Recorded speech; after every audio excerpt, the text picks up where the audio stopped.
Hey everyone, welcome back to Corporate Decoder. Today we are diving into a filing about Pacific Premier trying to make a big move. Let's see if this deal has too many red flags or if they are about to shoot for the moon. This report gives extra details about a planned merger, which is like two companies becoming one. We'll see why some stockholders are not happy and what Pacific Premier is doing to try and smooth things over. Plus we will quickly look at important financials. Before we get started, if you like getting straightforward insights from company reports, hit that subscribe button. Don't forget to join our Discord community linked in the description below where we talk about all things corporate. This report is dated July 11, 2025, which is the date of the earliest event they are talking about, meaning this is when things really started heating up for them. This is called a current report on Form 8K, which companies use in the United States to report major events that shareholders should know about. This filing is also related to written communications about a potential merger according to the SEC. Okay, so the big news is that Pacific Premier, after they merge with Balboa Merger Sub, a company created to facilitate the merger, will then merge with Columbia Banking System. It's like a company eating a smaller company so it can become one with a bigger company. Apparently not everyone is thrilled about this merger. There are lawsuits and demand letters flying around concerning this deal. Some stockholders are claiming that important information was left out in the initial paperwork, which is called the Joint Proxy Statement Prospectus. They believe this is wrong. This document is a prospectus, which is a report that must be given to shareholders when a company is making a public offering. The lawsuits claim that there weren't enough details disclosed, breaking rules called Section 14 Buy-in and Section 20 DASE, and which are sections of the Securities Exchange Act of 1934. Regulate Securities Exchange Act of 1934, Regulate Securities Exchange Act of 1934, Regulate Securities. To try and calm things down and get everyone on board, Pacific Premier is releasing this extra information with this filing. Think of it as a supplement to the original documents. They're hoping this will make the objectors go away. So what exactly is being added? A deeper look into how the deal came together. It all began in February 2025 with phone calls and meetings between key people at Pacific Premier and Columbia. They discussed if the deal was a good fit, looked at the risks and how it would change things at both companies. The Columbia board spent a lot of time digging into Pacific Premier's finances, looking at things such as their loans portfolio or the collection of debts that the bank owns, their borrowing quality and savings, the potential for savings by combining the companies and how stock ownership would be split. And Columbia board had discussed the expected impact of the potential transaction on the earnings growth and the balance sheet mix of the combined company and the expected timeframe to complete integration of the combined company.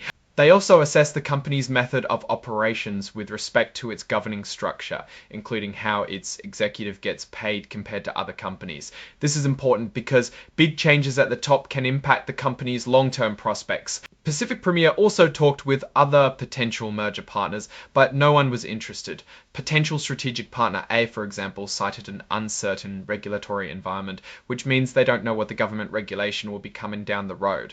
No one other than Columbia signed a confidentiality agreement, showing that Columbia was the only real contender as a partner. Columbia's management looked at how many of Pacific Premier's banks were in a certain geographic area, Pacific Premier's branch density, what businesses it was doing business with, and how the merger would affect earnings and capital. After looking at this, they decided to move forward with the deal. Now let's get straight to the numbers. Columbia's advisor PSC compared them to other similar banks such as Zions Bank Corporation, Western Alliance Bank Corporation, and First Horizon Corporation. This table analyzes metrics such as the ratio of loans to assets, non-performing assets to assets, core return on average assets, and efficiency ratio. It's all about seeing how Columbia stacks up financially against its peers. There's also a calculation of Columbia's discount rate used to figure out the present value of future cash flows. You can think of it as using the current monetary value that we get today compared to what its real value is. The same analysis was done for Pacific Premier stock also. Here, the senior management of Columbia provided assumptions for PSC's pro forma analysis, meaning PSC's future projections for Columbia. This analysis shows how earnings per share and tangible book value will change for Columbia after the deal. For example, the table projects about 13.5% earnings per share growth, but a negative 7.6% tangible book value. In the business world, this means that there might be higher profits, but some tangible assets will vanish, which is not necessarily a good thing. KBW, Pacific Premier's financial advisor, also performed an analysis of selected transactions, including Berkshire Hills BANCORP acquiring Brookline BANCORP and Atlantic Union acquiring Sandy Spring BANCORP. These transactions are used to gauge the value of Pacific Premier. The prices are compared between the companies to gauge the prices of similar companies.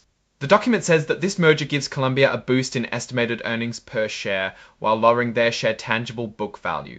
For Pacific Premier, however, tangible book value and share price are significantly diluted by as much as 1/5 of its relative value. Finally, the report shares warnings and risks. It talks about things like economic conditions, changing interest rates, and possible bumps in the road during the merger. All of these issues raise questions, but you must understand the full context of what it truly means to see the true picture. The document also lists documents that can be found on the SEC webpage for you to review more of these risks. Overall, this filing suggests a merger driven by Columbia's ambition to expand and Pacific Premier's need for a strategic partner, but there are real risks. The lawsuits and extra disclosures show that some stockholders have doubts. The financial benefits also seem to favour Columbia, with Pacific Premier's shareholders getting diluted. So what's my conclusion? Columbia might be getting a good deal, but Pacific Premier's shareholders should think carefully about the risks. The company's direction is looking a bit risky thanks to the lower tangible book value, and the leaders might face challenges in convincing everyone that this is a win-win situation. Alright, that's our breakdown of this SEC filing. Now I turn it to you. What are your thoughts on this merger?